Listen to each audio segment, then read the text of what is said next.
Hello everyone, welcome back to our channel. Today I'm delighted to have a very special guest, Eashan Kadam. Hi Eashan, how are you? Hi guys, I'm good, Khanjan. How are you doing? I'm great too. Ishan is a great friend from ISB, and we actually used to do our mock interviews together in the campus. It's quite a nostalgic moment for us. Ishan, please introduce yourself in your own words. So guys, I'm Eashan Kadam. I am working as a product manager in this firm called Exponentia.ai. It's a tech startup. About me, I always wanted to get into product management. I actually come from technology. I've had 3 years of work experience prior to ISB, and post ISB now I'm working as a PM. So yeah, that's my dream job. I also love solving PM interview questions because they're very interesting and fun to kind of think about or solution. So yeah, product design is something that I always like to go for. And let's see which question Khanjan has for me today. Yeah, so today we are going a little bit on an unconventional kind of a route because we are going to ask Ishan you.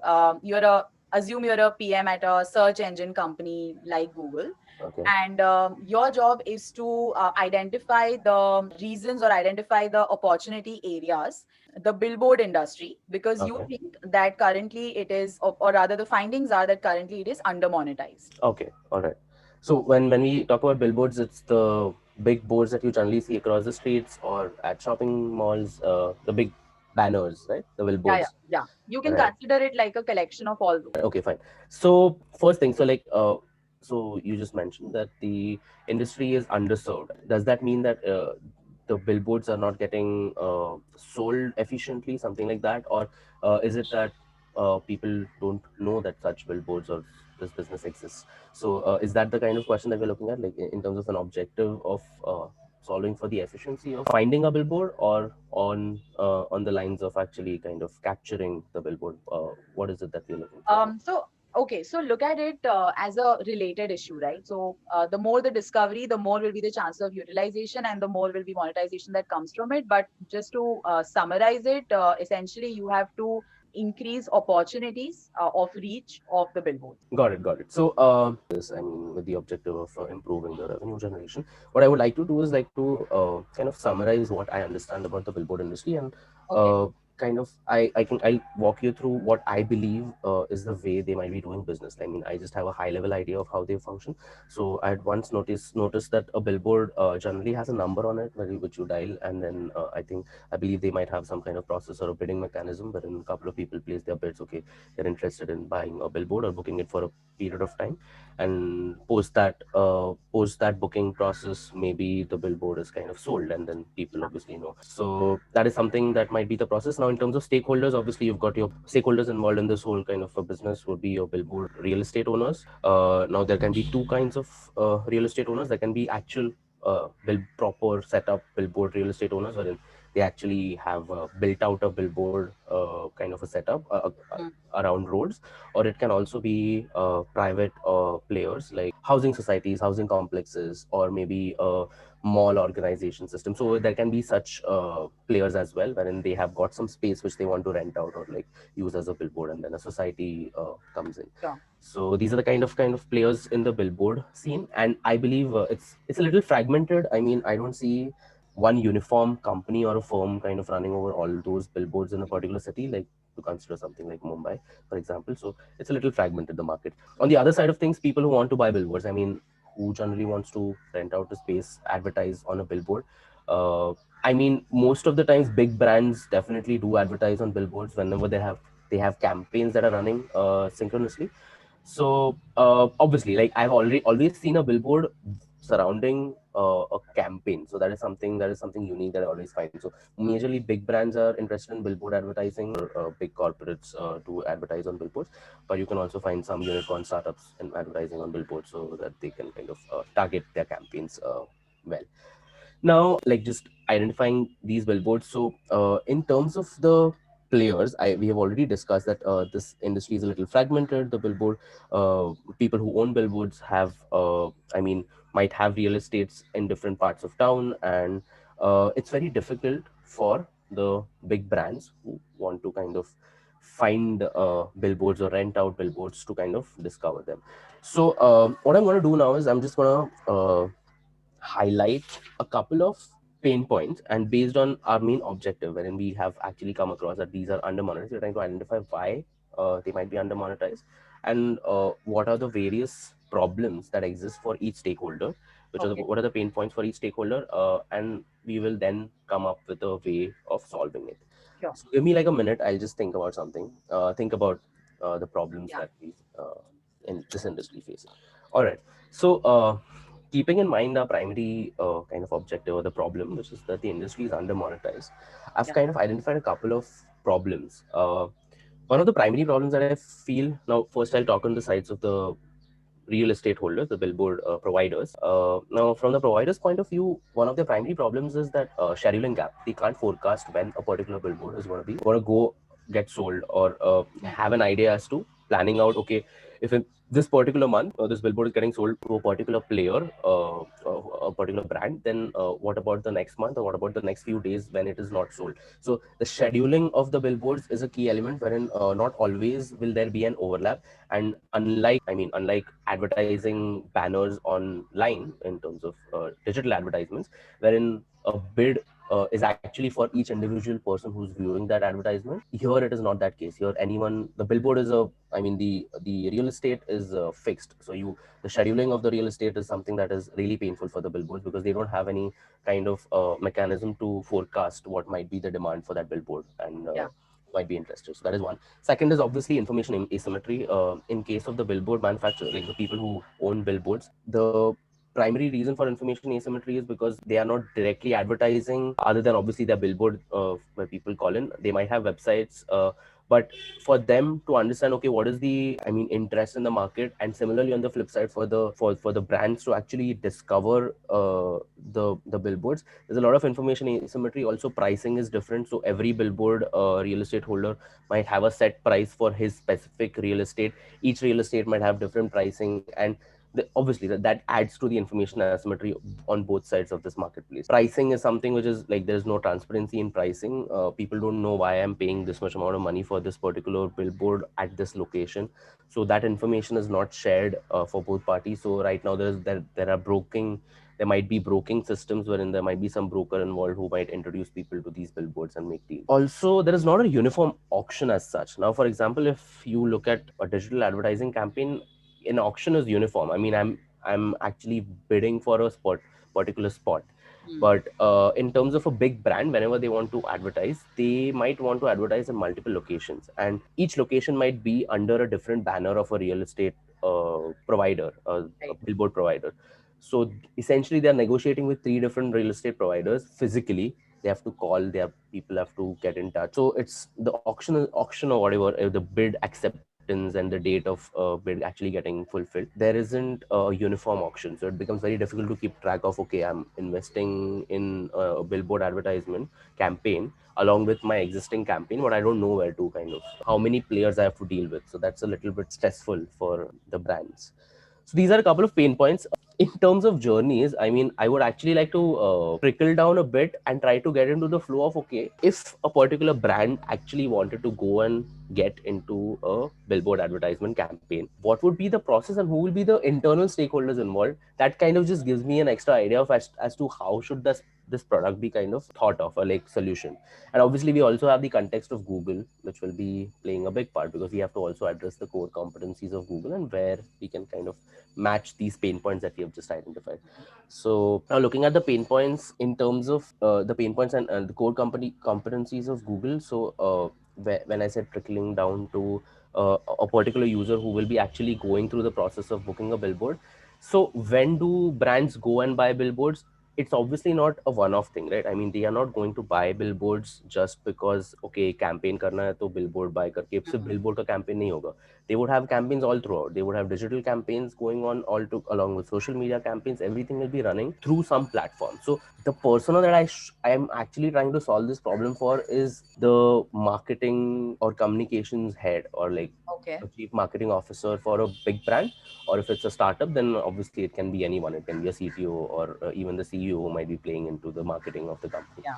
So in both cases, these people, what kind of tools would they be using? Now, looking at keeping Google in mind, I would say obviously AdSense is something that they must be using. They Hmm. must be using the Google's marketing, the campaign management tool that Google Yeah. provides in terms of their suite. Google also has maps, and they might be searching out for those billboard providers and searching for them, their addresses they would search on online. So in terms of the tools that these your CTOs or your chief marketing officers might be using, or their associates might be using, or doing research for the CTO, they might actually be using a lot of tools in the Google ecosystem. So it actually makes sense to kind of solution the product around the Google's ecosystem of products, and along with like keeping these problems in mind. So essentially, I'll just like kind of list down a couple of features that come to my mind when I'm trying to solve these problems that I mentioned, and then we'll go ahead from them in terms of prioritization. How do we want to go ahead with the features? Do we want to make one solution, multiple solutions, and whatnot? So yeah, give me like 2 minutes. I'm thinking about something. All right, so I can high level think of two things, two solutions, and though each of these solutions is actually catered to each of the stakeholders. Now, majorly right now, because you're trying to solve the problem for the billboard real estate providers. So, I mean, essentially, they are the supply, right? I mean, Yeah. demand and supply, they are the supply. The problem is that they are under monetized, which means that the billboard industry, which means that the billboard providers are under monetized. So, the solutions will be in two parts, but it is really important that the brands who will be actually eventually renting out these billboards, they are also kind of considered in the process of building the product, because eventually it is obviously going to be the demand that will be fulfilling the supply.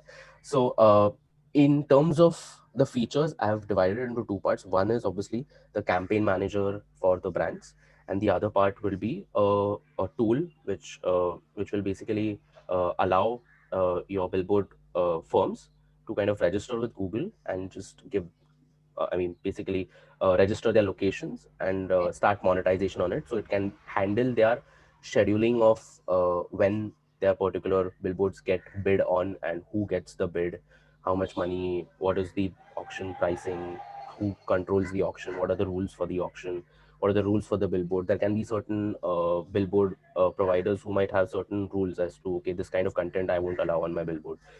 There can be certain rules. So those kind of things to clarify. So that is the other part of the solution. So let's go one by one. So first I'll talk about the demand side, which is the brand side, and what are the features that I think of in terms of that solution. So first thing, this particular solution will sit inside your campaign management tool that Google already provides.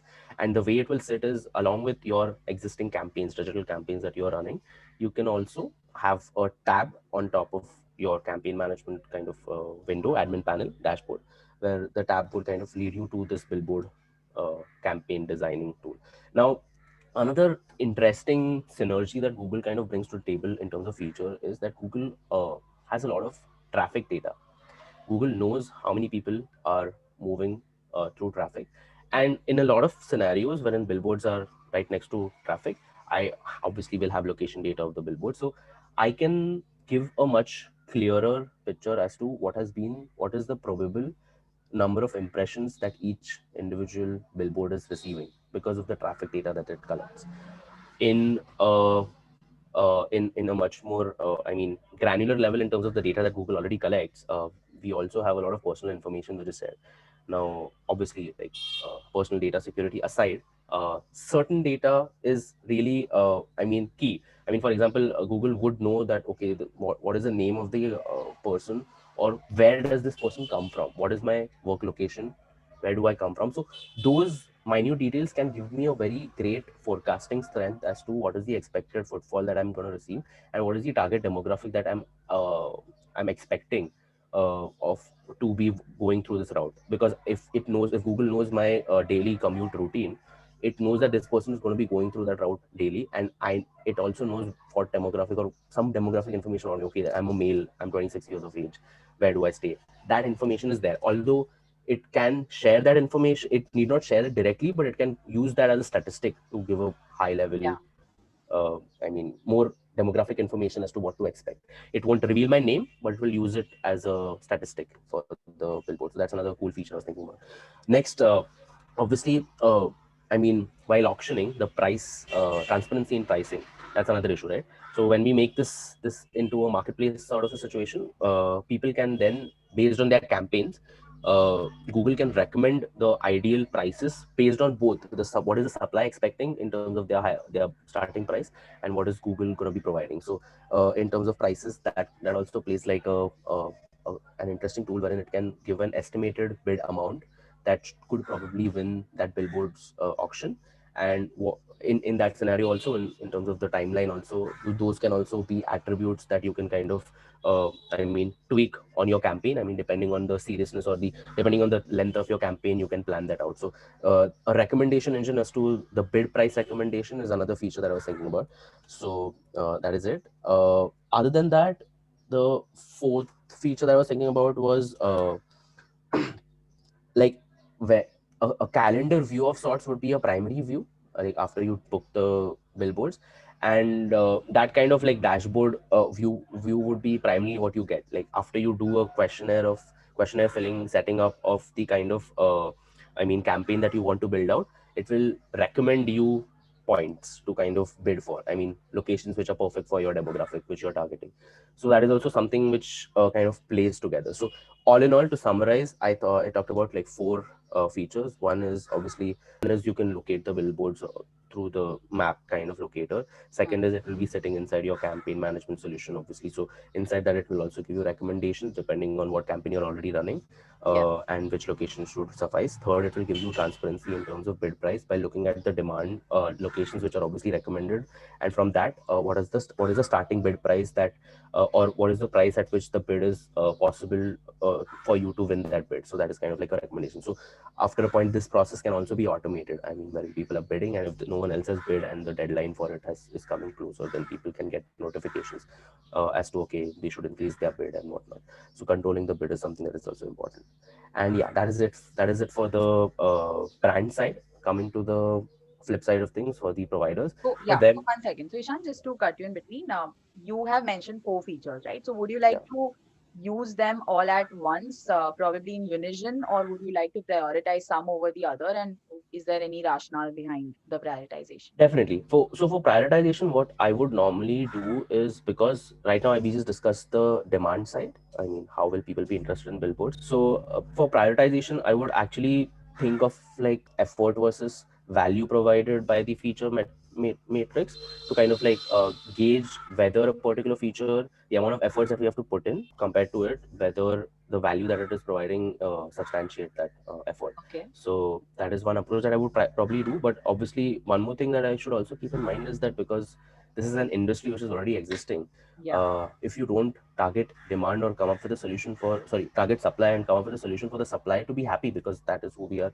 solving for, it won't make sense. So even if I make this amazing tool for the brands to kind of book billboards, it will be a moot point if I don't have the billboards registered on my platform. Yeah. So in terms of prioritizing features, first of all, I need to also service the way the billboard providers register with the platform.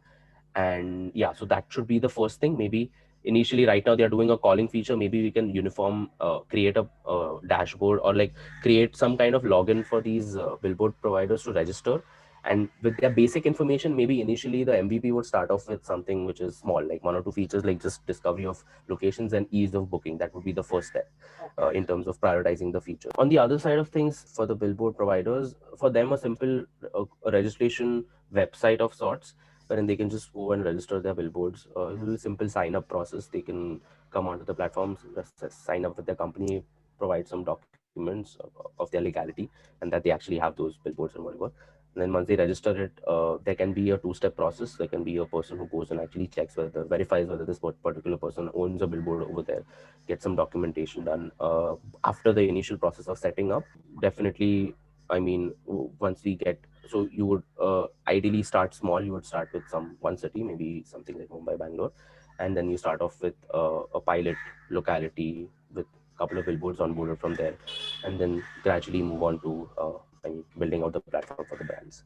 But yeah, these both processes are very key to kind of start one after the other, all actually in tandem while Yeah. you're working on.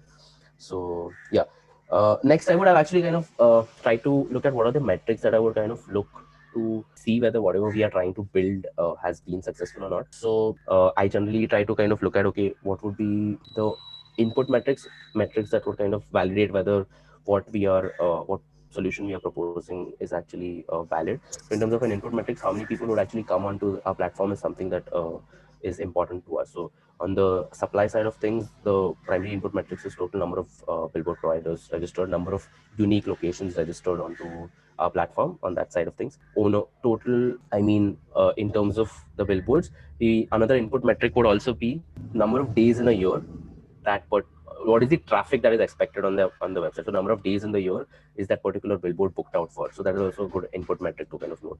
Next, success metric of so click through rate for successful bid auctions with the platform. This is again coming to the demand side of things. Number of bids per day, number of billboard owners onboarded onto the platform. That's another success metric. Number of campaigns processed, complete campaigns that can run, because this is a key metric in case if we go through the route of the campaign recommendation kind of an engine kind of for this. Yeah. So that will help out over there. And total number of AdSense accounts. Now this is something interesting. This is something like, because of this campaign management tool that you're providing for billboards, how many new AdSense accounts got created for Google for digital campaigns. Yeah. So it's kind of like a metric which would kind of tell you whether whatever you've worked on, whatever product you've created inside the AdSense platform, is it also having some beneficial effects on the existing users and existing users who are coming onto the platform.